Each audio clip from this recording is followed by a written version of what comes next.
My name is Richard, and this is If You Only Knew. I made this video as an update on the channel, and well, what happened to all the videos? Where did I go, and how come I never came back with more videos? Well, I'll answer that here and also let you know what to expect in the future, and well, if there's going to be a future. As most of you know, I had originally put the videos on hold back in November in order to relocate from New York to Texas, and then I planned to start up making content again once I got here and settled in. Well, I did make it here, and I'm still getting settled in, and I did manage to drop one video right after the deep freeze in Texas and all over the country, but since then, where did I go? What's going on? Well, over the past few weeks, I had some pretty major realizations about YouTube, and I've also been forced to focus on some larger career decisions, which were on hold due to the pandemic. Long before the start of the quarantine, I was a business owner, and I championed a company that I personally launched from nothing into successfully selling to hundreds of stores. This was actually my second company, which I previously grew from scratch to selling to thousands of stores. YouTube was kind of a fun side project while the world had been on hold. Now that I'm in the South, where businesses are actually open, like in states such as Texas and Florida, it dawned upon me that I have a chance to pick up where I left off on the business and potentially build a great life for myself, find a way to retire comfortably, and maybe even eventually buy a home. While I've really enjoyed making YouTube videos during the pandemic, I'm actually a bit of an entrepreneur. That's my true calling, and once again, I have the opportunity to follow that path. However, while the pandemic was happening, I was making videos. And I also realized that I do like making videos and sharing information. So here's the deal. Should I do well over the next few months, expect the channel to come back and go full force with proper resources. However, for the meantime, I'm going to give the business my full attention. But again, if I am successful, expect me to return and with full resources, and I will put in a proper production. Like most creators, I'm self-taught. After watching a 20-minute walkthrough on how to use video software, I was making videos, albeit amateur, as most of you know from my terrible audio quality. But as of right now, I don't think it's a good time to be making content that YouTube considers controversial for a number of reasons aside of the obvious censorship. First off, a lot of my audience is just called to quits. Many don't want to watch any more of what's going on day to day because of where we are at. They've lost hope, and they see this type of content as nothing more than hopium.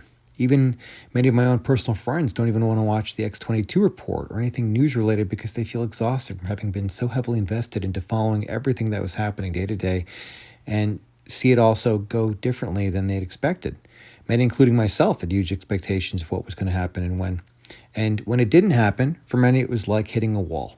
And many just sort of gave up hope, even though the expectations of what they thought would happen weren't really based on anything concrete. I mean, we see a lot of what we were expecting to come true happening now, but for most it's too little too late, which is totally understandable. There were so many that interpreted posts from Akun that would take place in a specific time frame, even though many previous interpretations ended up being wrong for 3 years, and that included me. Yeah, I'll own the fact that I too had expectations, which is another reason that I'm a little hesitant to continue. No one knows what's going to happen. No one. We have ideas and we have faith, but most have adopted the, well, let me know when it's happened attitude, and who can blame them? Yes, we see a certain ex-president having launched a website. Yes, we know there'll be a social media platform coming very soon. And yes, many have woken up, whether it's diabetics paying more for insulin, people have lost their jobs in the energy sector, people watching the border crisis and see the obvious 180-degree attitude change despite the much worse situation that we're in. You get the idea. It's a mass awakening in progress, even if it's slow, like watching the paint dry. Look at how many states have adopted voter ID laws and what is now happening with Georgia. Now the people are banding together to stop watching sports, watching Hollywood movies, and discontinuing buying products and services from certain companies like Coca-Cola. We just saw this fail with the NBA and BLM being written on the courts, but yet here they are again, trying this once more, and we already know what's going to be the outcome. Look at how the truth about Governor Cuomo did eventually get out. Look at how almost 3 million have signed to recall Governor Newsom. Look at how YouTube is struggling to delete dislikes from Biden videos, and that they've suddenly decided to remove this feature altogether to solve this problem. Look at how Justice Thomas is preparing to remove Section 30 powers from tech companies as a result of the lawsuit against Trump backfiring against them. Look at how there's now a $160 billion class action lawsuit against Dominion. Since January 20th, a lot has happened, but ultimately the outcome has crushed a lot of people who are turned off by certain catchphrases like "the best is yet to come." or the Patriots are in control. And I can't blame them, because unless you're already awake, the media just invents a new narrative to explain every outcome, and many remain in the same bubble as they did a year ago. Because of this, the notion of red pilling new audiences is pretty limited as a creator. And as a creator, I know I will not reach new audiences or change anyone's mind. All I'll be doing, frankly, is providing a fresh dose of hopium with limited insight into what's happening, because at this point, no one really knows what's going to happen, which has been a huge challenge of really discerning what's really going on. I mean, many thought that there'd be a new political party based on all the talks of the Patriot Party, which turned out to be 100% not the case. Over the past year, I did my best to discern fact from fiction, but that hasn't been easy. There's been so many agents of disinformation installed within the YouTube sphere. Even I include information from Davidina Rodriguez, who could be very well one of those agents, but he's by no means the worst offender. That would be probably Simon Parkes or Charlie Ward. We're still pushing information about a quantum financial system, and Simon, who sells 5G bioprotection devices that look kind of like engravable USB devices you can buy from Alibaba, made in China. Then you look at Ghost Ezra, Charlie Freak, and Robert David Steele. And there's so many others who push misinformation about Jassara and Nasara, and again, this quantum financial system and all kinds of ideas that just never happened. By the way, I'm not telling you what to believe or who to trust, but be your own judge, and if anything, follow everyone and then keep track of what they're telling you. Hold them accountable just as you would me. And I admit to having not been right 100% of the time. But there are some plenty trustworthy sources out there. I still follow Jordan Sather, X22, Disclosed TV, Lisa Mae Crowley, Matt Couch, Kyle Becker, Technofog, Annie No, Drew Hernandez, and there's plenty of others who seem to have found a way to survive the great censorship purges, but they have huge social followings, and I don't. I just have this channel, which YouTube shadow banned pretty early on. I only got by because I didn't initially talk and played music to hide from the AI that transcribed the content. Once I changed the format, I was quickly shadow banned but not deleted. That's probably because I'd only release one video per week, and because my audience is relatively small. However, since the election censorship is now tenfold, you can put out the greatest content onto YouTube, and then good luck having it seen by anyone, since YouTube censors will make it virtually invisible. I mean, how many creators have you seen come and go? How about Doug TenNapel just last week getting massive numbers, or anyone not stating a left-leaning set of views? There's just no future in this right now. The reward is to be deplatformed and demonetized. And then what? Frankly, even when I was on break from my videos, the censorship was still extreme. I had a colleague message me through Facebook and ask me where my teammates and I would meet up to share information offline. Well, at first I told him to call me and stop communicating by Facebook Messenger, and then we talked directly. However, immediately after this conversation, I was sent a warning by Facebook that I was banned from planning any events, starting any groups or pages. Right after that conversation, not even 24 hours later.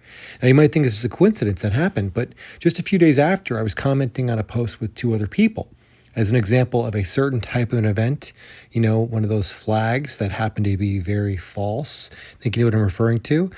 I posted that invite, the one that we all heard about months ago that wanted to encourage patriots to show up armed. And of course, no one came, and it was a failed attempt to frame patriots. But anyways, I posted the graphic, and then we kept talking. No more than 30 seconds later, I looked back, and the text was still there and not the graphic. So I posted again and said, here's the graphic that I thought I posted. Well, another 30 seconds goes by. I look back, and it's gone again. Well, I know I posted it, so I did this a third time, and this time I took a screen capture that I also posted. Well, by now, the other two people on the thread with me were seeing this and watching that same graphic disappear before our very eyes, but not the screen capture. In other words, somebody was literally reading our posts and deleting the content as we were typing in real time. Again, some of you might think this is just a coincidence, but I also tried another experiment in posting comments onto other Patriots posts where I asked them if they see my content. Well, as it turns out, even people who were subscribed to my profile were not seeing my content, and that's because of shadow banning, which is nothing really new. We all know about it, but most don't realize how bad it is until you spend time trying to make good content and then try to get it watched. The last video I posted was seen by less than 10% of my followers, and that's the reality you face if you don't have a massive social following on other platforms.